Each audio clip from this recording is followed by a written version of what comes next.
Hello, it's a beautiful sunny morning here at Love in Your Garden headquarters, middle of January, so it's still quite chilly, but this does give you hope when the weather's like this.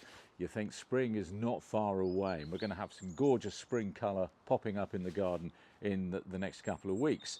And wouldn't it be great to get some of that colour when it arrives into the house as well? So we're going to talk about cut flowers today, and our special guest Roz Chandler is very well placed to do that from Fieldgate Flowers and the Cut Flower Collective. She does both the growing but also the displaying and teaching how to do it well.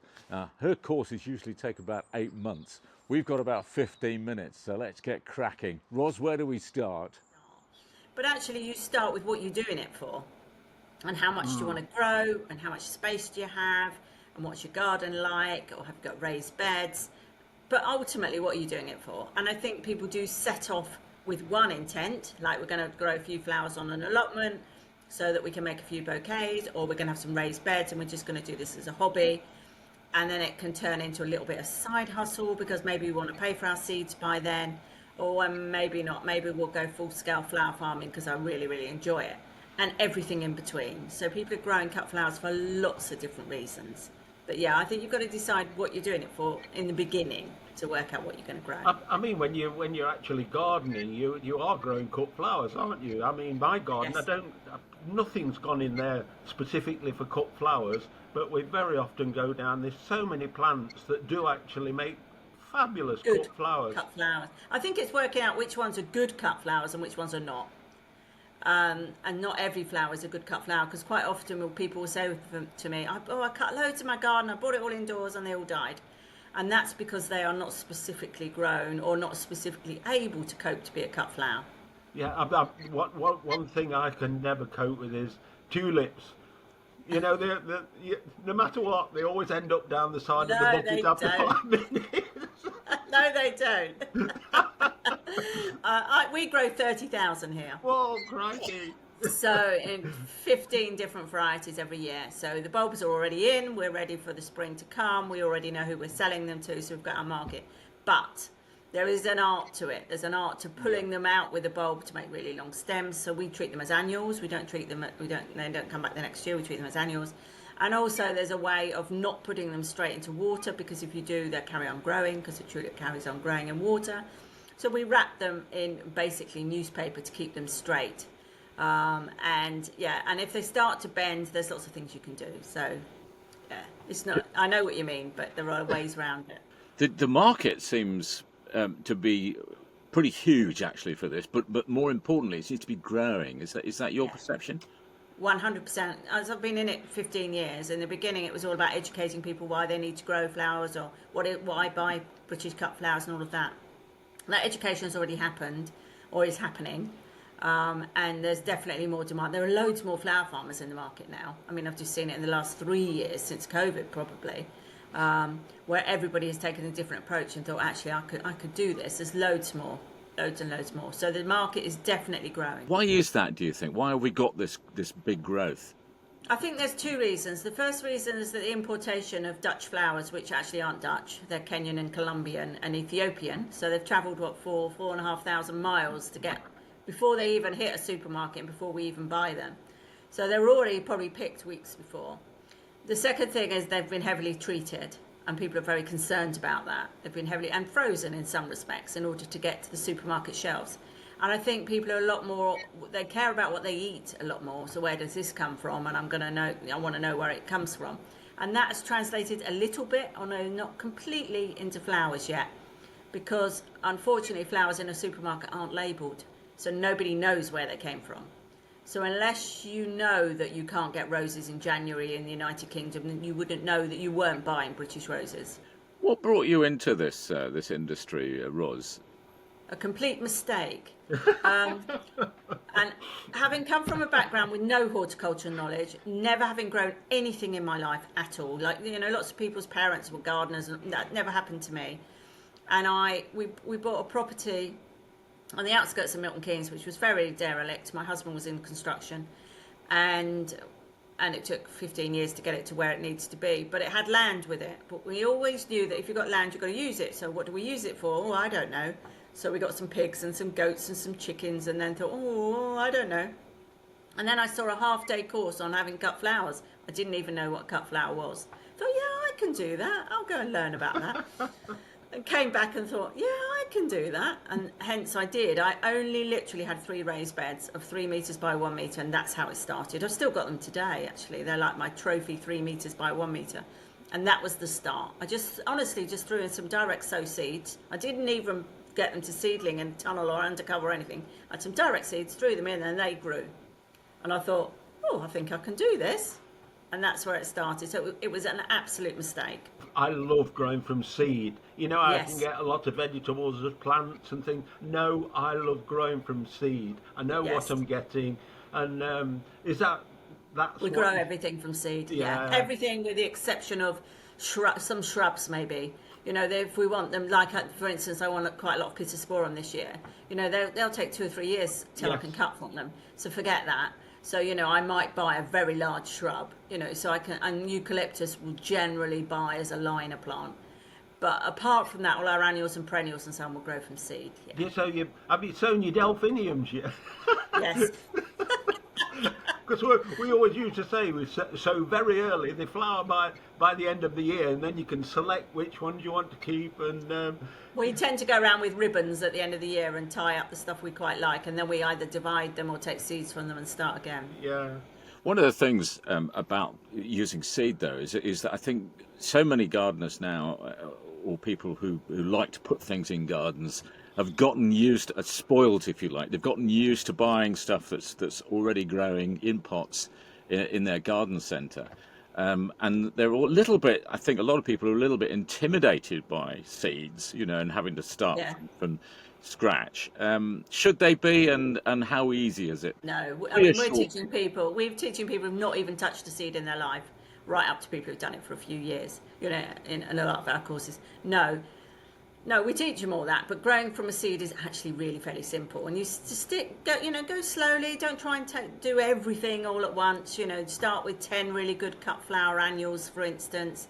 Go with some direct sowing of some annuals as well, and do it really slowly. And once you get into, oh, actually, I can do some direct sowing, I can do some successional sowing, and I can grow some things from seed, and I can do some stuff undercover. You know, I don't suggest the beginner goes and starts with Lysianthus and needs grow lights or anything like that. You know, let's go 10 annual cut flowers that are the easiest to grow. I noticed you mentioned direct sowing there because Yeah. one of the direct sowing, you put in the seeds in and they're coming up where they go. So many people say, I've had total failure with my seeds. Total failure. You've got to think that, you know, when you're sowing them inside, some of the composts now that amateurs Yeah, get that's are terrible. utter rubbish. And very often it's the compost and how they've Yes. done it and the practical side of it that's the problem, not the seed. And the fungus gnats coming out the compost and eating all your yes. plants. Yeah, While you're great. watching telly. Yeah, yeah. So I would advocate lots of direct sowing. You know, we'll direct sow as well as grow from seed. You know, put it under cover. We'll do Yeah. both. We'll cover our bases. What about the compost issue with the non-peat stuff now being very much on the agenda? Although Yeah. I know that we're a little bit in abeyance with that because of the legislation not happening when it was supposed to. How are you getting around that, and what's your thinking on compost? We're using peat-free compost. We do make quite a lot of our own compost as well, but we are using peat-free compost, and we do buy it in. We buy the best we can buy. We Okay. do the best we can. We've tried different composts in different ways. We've got where we want to be now, but yeah, we have to live with it. Are you able to talk about brands? I mean, Yeah. yeah. Let's Yeah, do it, absolutely. because I think people are. I keep saying I keep pushing on the site. You know that you get what you pay for, Yeah, you and do. the problem with what we're facing at the moment is there is such a wide variety of products out there, and the range of quality between the best and the worst is huge. Yeah, we buy really from 2 suppliers. We buy from Silvergrow, Yeah. so we'll go, you know, organic or peat-free. Not always organic, but peat-free maybe. or we'll buy from a plant grow. So all our mulch and some of our mulch comes from plant grow because it's good stuff. Yeah. It comes in ton bags. Our mulch this year has been amazing, and we keep it at that. We've tried others, not so successfully. So they're the two we're doing at the moment. Yeah, well, John and I both use plant grow as well. I mean, it's good stuff, isn't it? And when Yeah, you consider that the processes that it's been through, it's powering homes for goodness sake, I know. and we can use it, in on our plants. It's amazing stuff. We had a lovely time at the factory, didn't we, We Rob? did, yeah. Did you go? I haven't been. Yeah, Oh yeah, yeah, it's good. yeah. Daniel, yes, he had us over, and we. It was lovely. It was lovely and warm. It was a cold day. There was this big heap of lovely duvet material. It was fantastic. But silver grow's not particularly cheap, is it? And I think okay, if you're on a budget, then I guess your options are a little bit more limited. But I suppose it's a bit like buying, a really, really good pair of shoes. Yes, it costs a lot more, but the But it's much better. quality pays for itself. Yeah. Honestly, we've tried loads of different composts and loads of different, and we put the same seeds in a test of probably 5 different, and it was just that it was the best. So we've kept with that. We've talked about seed, and Yeah. hopefully they're advanced enough to be and confident enough to be able to sow their own seed. Yeah. But what are let's take it in 10 steps, 10 tips Yes. to produce great cut flowers that are going to Right. So the perform. first one would obviously where you're going to be. Where's it going to be? Is it a raised bed? Is it your garden bed? Is it in a field? Where are you going to be growing? Firstly, and in an all true style, what's the soil like? Because obviously that's your foundation. Absolutely. So a bit of a soil test would be really good. Are you going to use a no dig method? So are you doing cardboard and compost and raised beds and so on? What does that look like? And we teach that, but sort of in a no dig method. Okay, what have you got? Have you just got window sills? Have you got greenhouses? Have you got polytunnels? Where are you going to grow these seeds? Then, okay, well, you've got your raised beds. Let's assume you've got your raised bed ready. It's all got your compost in and you're all ready to go. And then we say, do not do anything until March. And people find that quite hard because if they look on Instagram, it says, oh, plant today, plant this day. And I'm going, no. It's too cold. There's no light levels are not there. We do not start till March. And I say it time and time and time again.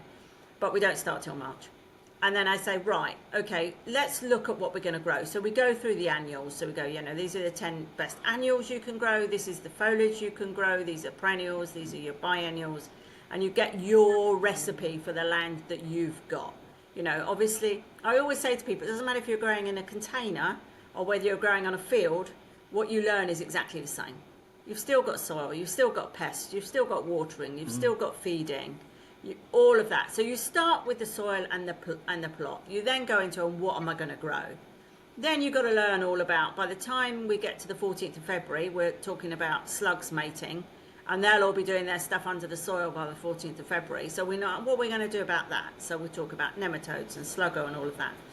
And then we go, okay, well, here we are. That's all right doing seeds. What about propagation? How are we going to divide our plants? How are we going to get more for less? How are we going to divide out delphiniums and so on? And we teach all of that.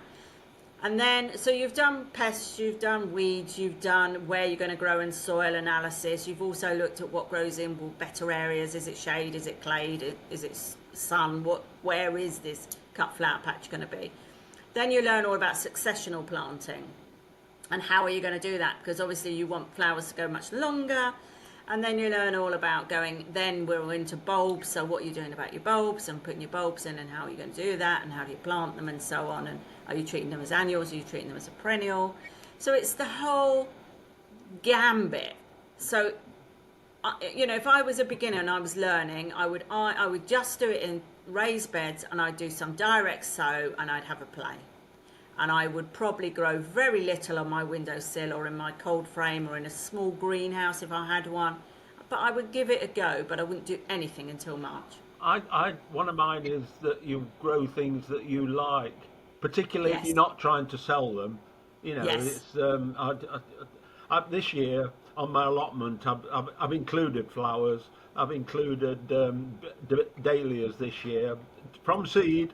Good. Oh, wow. Bishop's children and pom pom mix. They have been fantastic. and the tubers I've got are incredible. Although I don't want them, I'm growing from seed again next year. I just love it. I just love Love growing doing from that. seed. You're very And of brave, but you do. course, and of Yeah, course, bringing the bees have absolutely been phenomenal on those dahlias, and they're bringing in for pollinating the beans and things like that. So it all works. together. In a way, you don't need to know why it works. It just works. And I've always Yeah, said, when you start gardening and you have a house and you put soil down and you put that lawn down, you've started as a conservationist. You open the curtains in the morning and there's a blackbird, and there you've yeah. started. You've started. Definitely have. Yeah, yeah, we definitely have, and all of that nature and all of those pollinators and Yeah. Yeah. what plants are good pollinators.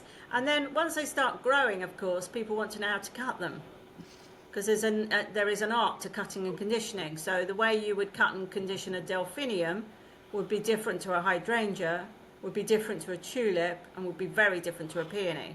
So we teach all how to cut and condition each of the different plants because there's a different way. Hydrangeas like to be submerged completely in water in a bath.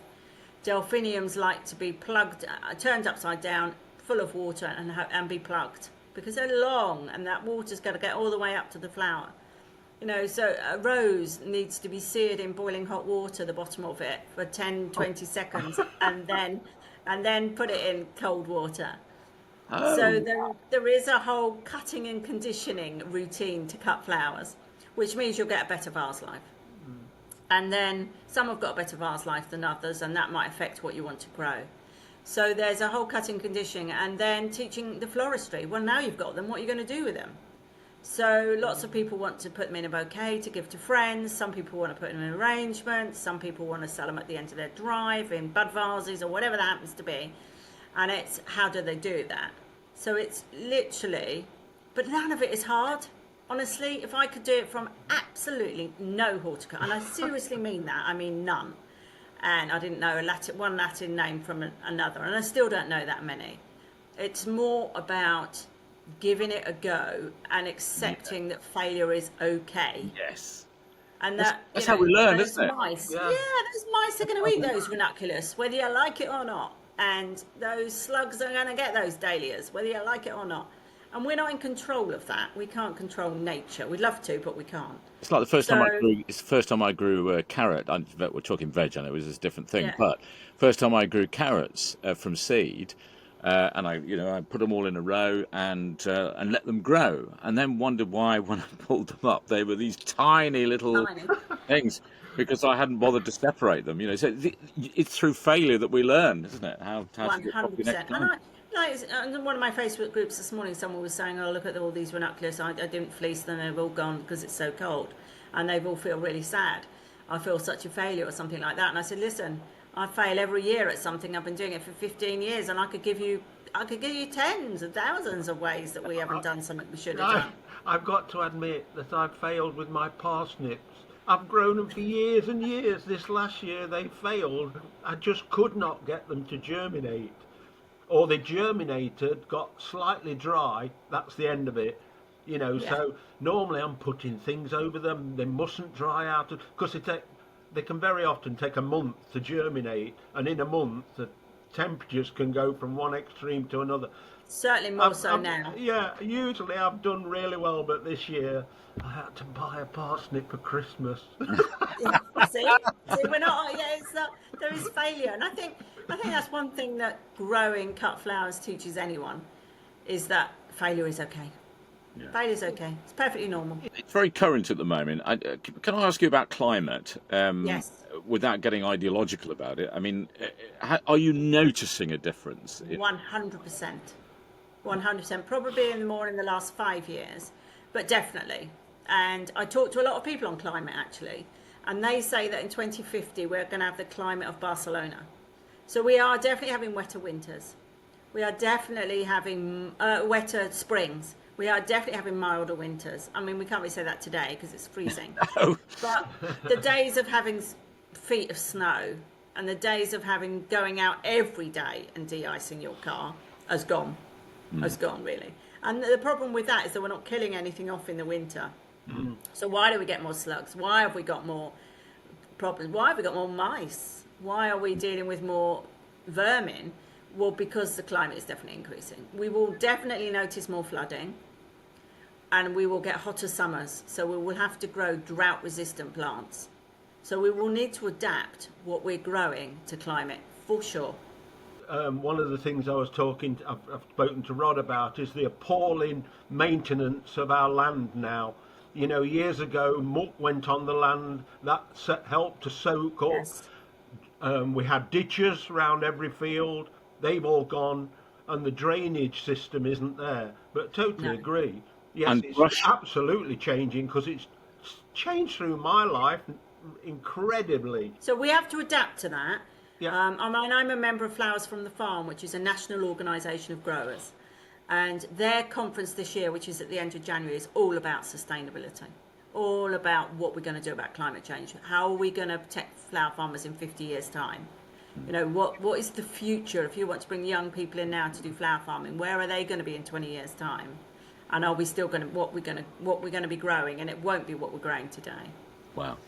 Roz, anything you particularly wanted to cover before we wrap it up? No, just to say, if anyone's interested in the Seed to Vase course, probably just follow me on the wonderful Instagram at Fieldgate Flowers. You'll see everything we do. You see me jumping around and doing all sorts of things, and lots of hints and tips throughout the season. And you can follow all the flowers we're growing this season. That would be great. Excellent. Well, if you've enjoyed our chat, please hit that subscribe button, or make sure you subscribe to our audio podcast, so you don't miss any of our regular posts and live streams. And reminder, if you'd like to join Loving Your Garden, our Facebook group where it all began, and be inspired by some amazing, generous and very friendly gardeners, just look us up on Facebook groups and sign up. You'll be very welcome. Thanks for listening and watching. Until next time. Happy gardening. Thanks, Roz. Thanks, John.